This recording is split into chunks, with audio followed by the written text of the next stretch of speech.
Hello, I'm Maria Hall Brown, and this is LA Currents.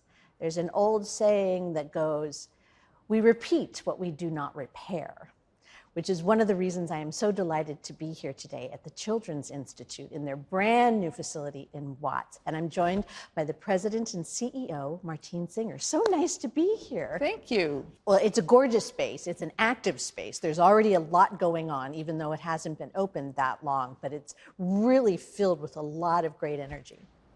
Now, the reason I said what I said in terms of we repeat what we do not repair is the core of this program is multi-generational, which I think is really, really exciting. So what are some of the things that the Children's Institute is devoted to doing?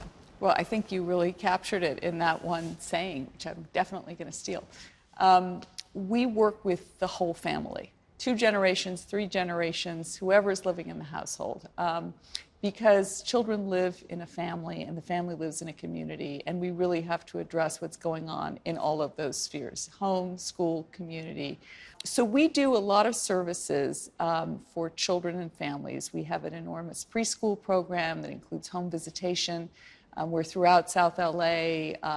We also do a lot of mental health services. We do services for families to provide resources. A lot of care coordination is really kind of what it boils down to.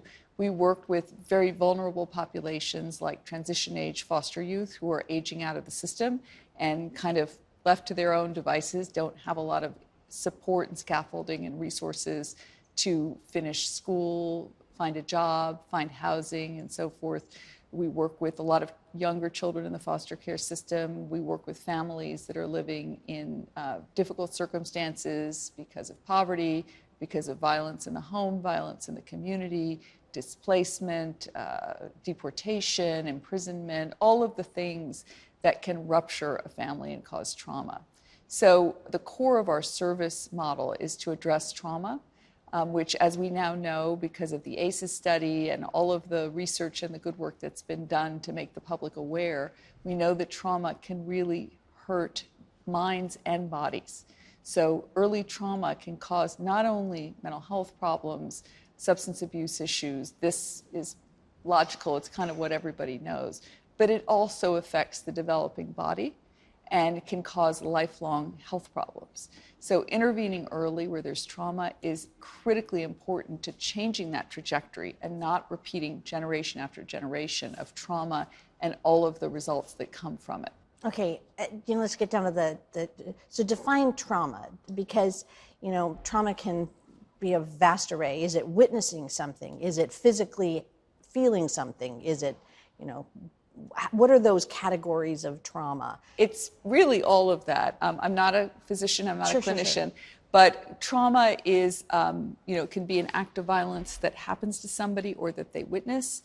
It can be sexual abuse, it can be emotional abuse, it can be physical abuse, it can be the trauma of immigration. Most people probably have a very traumatic story of how they got to this country.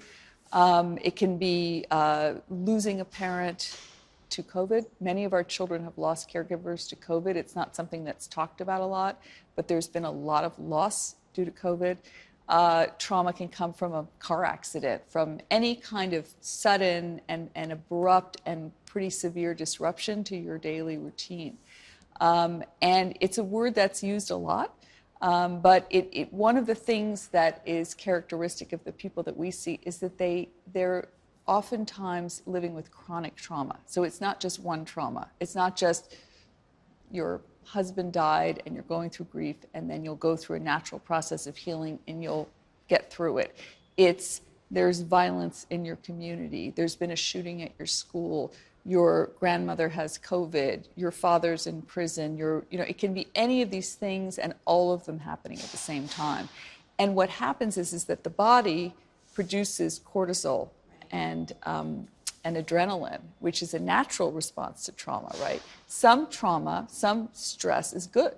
If you're studying for an exam, that's a good kind of trauma, usually, where it kind of motivates you. The adrenaline is going, you get hyper-focused, and you really kind of block everything out so you can do well on that test, for example. But if that feeling is repeated all the time, your body is constantly being flooded with adrenaline and cortisol, And that actually damages a developing body and a developing brain, the presence of those chemicals in your body. And so it really affects development. It can make kids hypervigilant. It can make them hyperactive. A lot of the things that we talk about with diagnoses like ADHD oftentimes are the result of trauma. It's not just somebody born with that condition. It's the way the body has responded to this heightened state of fear, fight, flight, freezing. Those are the natural responses, right, to trauma. Sure. So, children, for example, who walk to school and see a dead body on the way, hear a shooting, learn about something that's happened to one of their classmates. There's maybe been violence at their school, so they're anxious about going to school. They've learned that there's, gunfire along the route. Imagine then they're trying to then get to school, 8 o'clock, 8:30, sit down and concentrate. Not happening. Their brain has already been flooded with all of these messages, and it's very difficult to learn. So then that gets labeled, and they get expelled, or they get suspended, or they're bad kids, or they're depressed kids.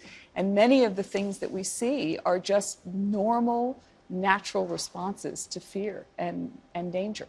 So taking care of the children, obviously from, as you mentioned, a psychological standpoint and a support standpoint and, the preschool standpoint, but this multi-generational, those that have grown up with all of this, whatever it was that affected their lives. You also have some pretty robust parenting programs. We do. I mean, and one of the things that I thought was spectacular that I think everyone should have, not just in the Children's Institute, is these fathering programs. Yes. How to be a good father, because that's not something that's talked about a lot necessarily. I think it's getting more awareness and more thought, but teaching a community that fathers are an integral part of what happens to everyone. Well, we're very proud of Project Fatherhood. It's a program that we developed right here at Children's Institute about 25 years ago. And it was really in response to this idea that mainly in the child welfare system, the child protective system, the focus, understandably, is very much on the mother's family, services to the mother, because there's this belief that the father is absent, the father doesn't care. And while we can't generalize, everybody's life is different, there's certainly a lot of fathers that want to be involved in their children's lives, and they're prevented for a variety of reasons. Sometimes they did not have a father, or they had a very negative experience with their own father, and they don't really, by their own testimony, don't really know how to be a father. Sometimes, as I said, the system is geared towards the mother and doesn't really find a way to involve fathers. So we saw an opportunity to create a real brotherhood of men who experience some of these difficulties and want to have a better relationship with their child. Maybe they want visitation, maybe they want custody, maybe they just want a better relationship. And they are all really bound by that wish. And you see in our fatherhood groups men of all ages, from all different parts of town, who maybe in another context would not be able to speak to each other, right? But once they get in that room, all of the defenses come down, and they are a brotherhood. They support one another. They're supported by the program, but they really find, and this is the hopeful part, I think, of what I'm saying, is that there is healing, and there is hope, and there is a way through trauma, and there is a way to live in recovery rather than constantly in it, the way many people just kind of, it starts to take over their lives. Right. So there are enormous supports, everything from helping them to find jobs, helping them to deal with the child support system, whatever system they may be involved in, helping to navigate and kind of optimize their lives given whatever circumstances they have. But I think maybe the most powerful thing is what happens when they form relationships with each other and they have that moment of seeing, you may be 30 years younger than I am, or you may be of a different background, but you have walked in my shoes. Right. And they are amazingly supportive of one another. So yes, we have interventions, we do events for them, but I think the real power of that program comes from the relationships that they form, and that oftentimes are lifelong. we can't hesitate to talk about this space that has just recently been opened. Right. And there's so many remarkable people that have donated their time and their Yes. talent and, you know, their dedication to this community. Now, there are a lot of Children's Institute facilities, Right. but this one here in Watts has just really blossomed into this place of, you know, it's beautiful. Yes. What was the necessary elements that had to come into play to make this place, and why is it here, and what is it hoping to do? Well, you know, we were just talking about all of the things that you need to recover from trauma. Sure. And one is hope. And to me, certainly to Frank Gehry, who designed the building, light is hope. He said a beautiful thing at the dedication of the space. He sort of looked up and he said, you know, light is free. And all you need to do is poke some holes and let the light in. Now, of course, not as easy as he makes it sound, but if you look up and you see the space that's really cathedral-like, the light plays such a huge part in the power of this building. And that you don't need to be an architect or understand, you know, engineering to walk in here and feel it. To feel there is hope, there's beauty, but it's very simple, it's not intrusive, and it is a place that's really a sanctuary for the community, for the children and families, and for our staff who come to work here. So the building really expresses what we do in a different form, right? I think the other significance of this building is that, believe it or not, there are not a lot of places to meet in this community. There are just not a lot of convening spaces. So what we've done is, yes, it's a Children's Institute facility. We occupy it happily, gratefully, but it's also open to the public in the sense that if you are a community member and you have a Girl Scout troop and you want to meet, you can meet here. If you're the Watts Gang Task Force, which is one of our roommates, we call them, that occupies a space with us here, and they have a weekly meeting rather. They've been meeting over Zoom, of course, lately. But when they come back to in-person meetings, they'll meet here. If you're an elected official and you want your staff to come on a retreat, you can meet here. If you're the Children's Law Center and you want to run a program for transition age youth to give them support, as we were talking about earlier, you can do that here. So we really welcome the entire community in this space in a way that's organized and safe, obviously. It's not just anybody wanders in off the street, but you can reserve space free of charge and have your meetings, your programs, you know, your place to hang in between appointments if you need to. And so in that sense, the building really symbolizes the partnership that we have with other community organizations, with the public sector, and with our neighbors. And I love the fact that it's also a celebration of the vibrancy of this community. I mean, with all of the art on the wall, you know, coming from the Watts art area, and this is just, it just has a real feeling that it belongs to the community as well as supporting the community. Yes, I think that the art, I'm glad you mentioned that, because it really is almost a tangible link between the building and our intentions in designing it and the community itself. Every piece of art here was curated by the Watts Towers Cultural Center, as you mentioned, Rosie Lee Hooks. Yes. And they curated an amazing group of paintings that you'll see throughout the building. They're beautiful, but they're also inspirational. We wanted children and families and visitors and staff members to be able to look at these pieces and think, I can be that person. Yeah. We have QR codes under every work of art that you can look at, and it takes you to our website, more information about the work. But it wasn't supposed to be heavy-handed with lots of paragraphs of telling you what everything means.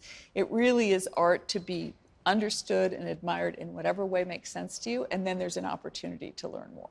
I know that this is a very forward and wonderful opportunity to look into the future, but I'm fascinated also by the past of the Children's Institute. It's been the Children's Institute since 1980, but prior to that, it was the Big Sisters League. That's right. And a very unique individual here in Los Angeles launched this whole thing. Minnie Barton, what a story there. Yes. But she was, I believe, the first female probation officer in the county of Los Angeles, and had a vision to help women who had young children and no place to go. I think a lot of organizations like Children's Institute were started by women. draw whatever conclusion you like, but oftentimes it was women who, of all walks of life, saw a need and felt impelled to fill it. And like other great organizations, we have evolved with the times. So we don't have a home for unwed mothers anymore. That was something from 100 years ago. But over the years, we have always adapted to the needs of the city, the needs of the people that we see, and we've moved. So whereas originally we were in downtown Los Angeles, that's where most of the population lived, now you'll see most of our sites and our preschools, including this site, are in South LA. How many, because there are, as you mentioned, several locations. So what's the scope of where you could find a Children's Institute facility? Well, we have 3 main campuses. So there's this one in Watts. There's one in Echo Park that is a 50,000 square foot building, similar to this in many ways. It's not the same architect, but very bright and light, and it's a renovated warehouse that's very kind of modern looking. It could be, you know, an ad agency, you know, at first glance, because it's kind of hip looking. And then we also have a large office in Long Beach. So those are our 3 main service areas. And then we have about 25 preschools in addition to that, and a couple of other office locations around town, but 3 main campuses. So we were talking about the programs that you currently have, but and as you said, you know, as time passes, needs adapt and communities change and things. So what has been, who are the clients these days, and what are their needs? Because I remember a very vivid point in time in which child abuse was very much on everyone's mind. You know, and then there's been that point in time in which gang activity was very much on everyone's mind, and, you know, drug abuse on everyone's mind. So where are we in regards to what we need as a society and what your community needs in terms of help and programming? What are the hot ticket things right now? We've spoken about trauma, we've spoken about the Father program, but where are you seeing things going, and what do we need to be aware of? Well, I think we have to be careful sometimes how the media over the years has characterized the problems, right? Child abuse, the war on drugs. I think what we see today, which has always been the case, is racism, poverty, and the result of systemic problems that have marginalized certain communities. It's not a coincidence that there are pockets of extreme poverty in a place like Watts. Yet Watts is a very mixed community. There's homeowners right across the street. There's many single-family houses around here. There's a very thriving middle class. But what you hear about and what people associate with Watts are the riots, the fires in the 60s, and again, as you said, drug and crime stories. While they exist, I think that the context that we look at these things in has changed and is more about really thinking about bringing justice and social awareness to communities that have been labeled as dangerous or marginalized or whatever over the years. So I think, unfortunately, the problems are the same. You know, the same issues that bring people to our door are the same that have always existed. I think that for us, what we do, as I said earlier, we have a collection of services. We have a list of services that we do. But why do we do them? Primarily, we do 2 things. We do early education and mental health.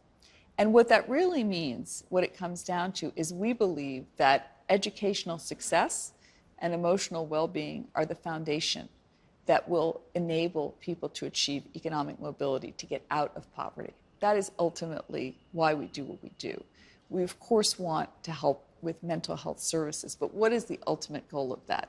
It's so that you can have executive functioning and self-regulation that will help you succeed in school and help you succeed in the workplace. So while we don't do a lot of work in terms of job development, getting people jobs, we really feel that our mission is to prepare people for that by providing these 2 pillars, education and emotional well-being.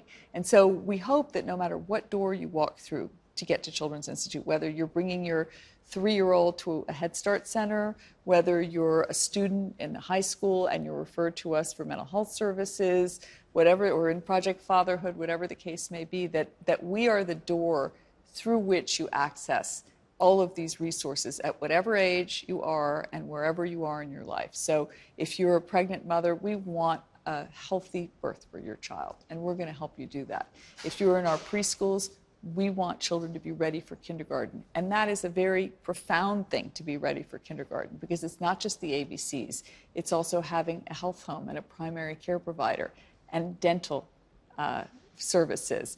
It's having stable housing. It's all of that, so that when children enter school, they're ready to learn in the truest sense of the word.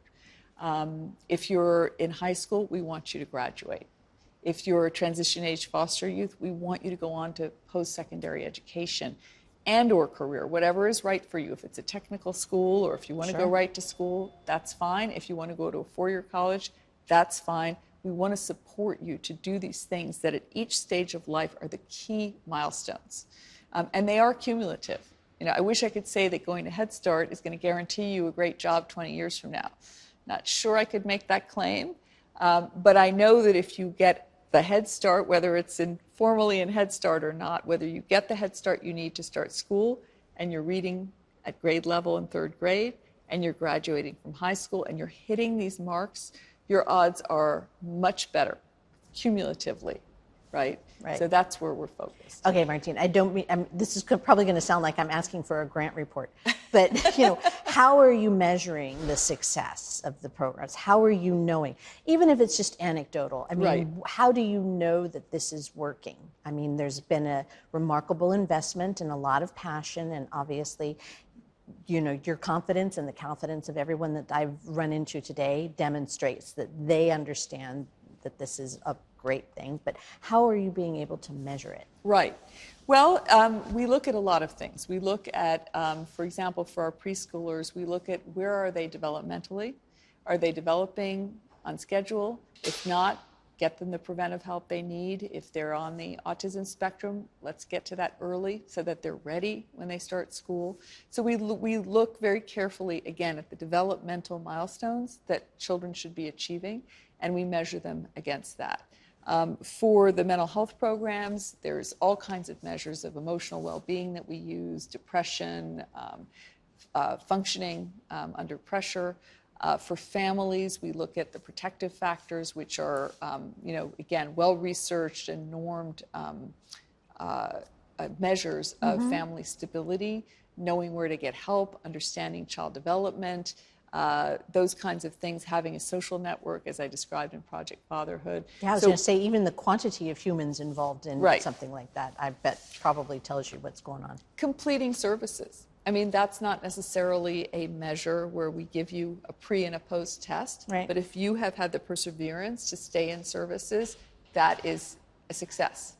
I also love the idea that you were helping people who are starting careers in the mental health world. You know, this is a great opportunity, you know, for them to learn. You're bringing in students that are learning what it really means to be part of that realm. We have a very robust training and internship program for graduate level students in social work, marriage and family therapy, and psychology.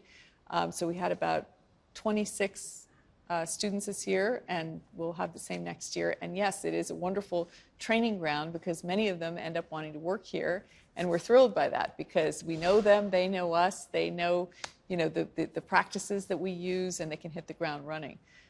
The other thing we're very proud of is hiring people that have been recipients of our services. Oh, wow. So, for example, in early Head Start, we have a home visitation option. There's a center-based or home-based.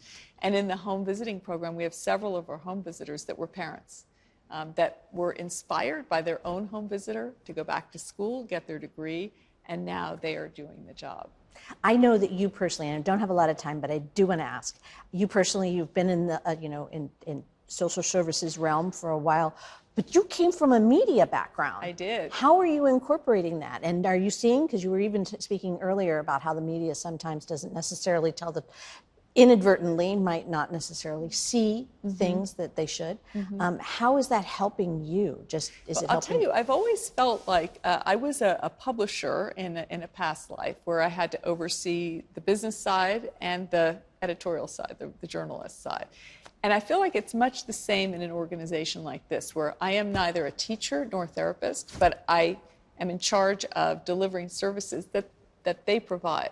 And at the same time, balancing the business needs of this organization. So in a funny way, it's like being a publisher and being able to really worship at the shrine of the journalists, the therapists, and the teachers who are artists, who are creative people, who are brilliant, who manage to have connections with people that change lives, and pay the bills at the end of the day. And really being able to help both sides understand each other and deliver on the mission, which is what we're all here to do.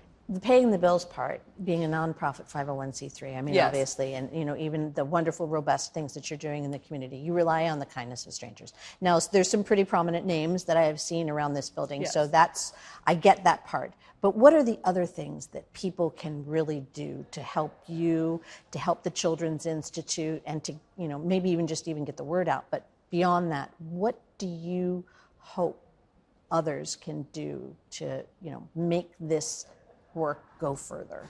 Well, there's so many things. Of course, we love donations, and you can go on our website and donate. You can follow us on social media. We're on Instagram, we're on LinkedIn, we're on Facebook.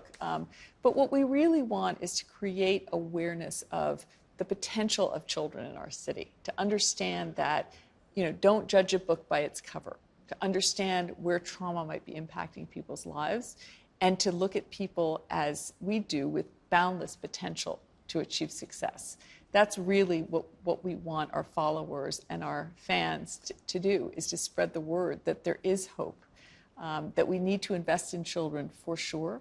We need to invest in prevention.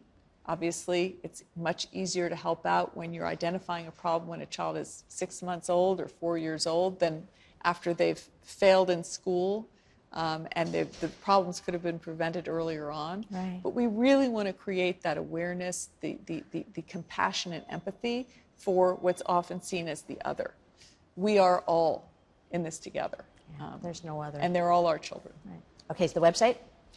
www.children'sinstitute.org. It's a mouthful, but children'sinstitute.org. Perfect. Well, thank you so much, and congratulations on this spectacular space, but more importantly, congratulations on all the wonderful work that you're doing, and I'm very excited to have the chance to talk to you. Thank you for being here. And that's a wrap on this LA Currents.